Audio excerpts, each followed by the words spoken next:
ಗಾಂಧಿನಗರ ವಿಧಾನಸಭಾ ಕ್ಷೇತ್ರದಲ್ಲಿ ಮತದಾರರಿಗೆ ಹಣವನ್ನು ಹಂಚಿಕೆ ಮಾಡ್ತಾ ಇದ್ದಾರೆ ಅಂತ ಹೇಳಿ ಆರೋಪವನ್ನು ಮಾಡಿದ್ರು ಬೆಂಗಳೂರು ಸೆಂಟ್ರಲ್ ಬಿಜೆಪಿಯ ಅಭ್ಯರ್ಥಿ ಪಿಸಿ ಮೋಹನ್ ಅವರು. ಈಗ ಸ್ಥಳದಲ್ಲಿ ಬಿಗಿ ಪೊಲೀಸ್ ಬಂದೋಬಸ್ತನ್ನು ಕೈಗೊಳ್ಳಲಾಗಿದೆ. ಸ್ಥಳಕ್ಕೆ ಬಿಜೆಪಿ ಅಭ್ಯರ್ಥಿ ಪಿಸಿ ಮೋಹನ್ ಕೂಡ ಆಗಮಿಸಿದ್ದಾರೆ. ನೀವು ಕೂಡ ದೃಶ್ಯವನ್ನು ಗಮನಿಸ್ತಾ ಇದ್ದೀರಿ.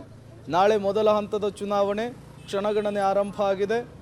ಈ ಮೊದಲ ಹಂತದ ಚುನಾವಣೆಯಲ್ಲಿ ಬೆಂಗಳೂರು ಸೆಂಟ್ರಲ್ ಕ್ಷೇತ್ರ ಕೂಡ ಒಂದಾಗಿರುವಂತಹದ್ದು. ಬಿಜೆಪಿ ಅಭ್ಯರ್ಥಿ ಪಿಸಿ ಮೋಹನ್ ಅವರು ಚುನಾವಣಾ ಆಯೋಗಕ್ಕೆ ಮಾಹಿತಿಯನ್ನು ಕೊಟ್ಟಿದ್ದಾರೆ.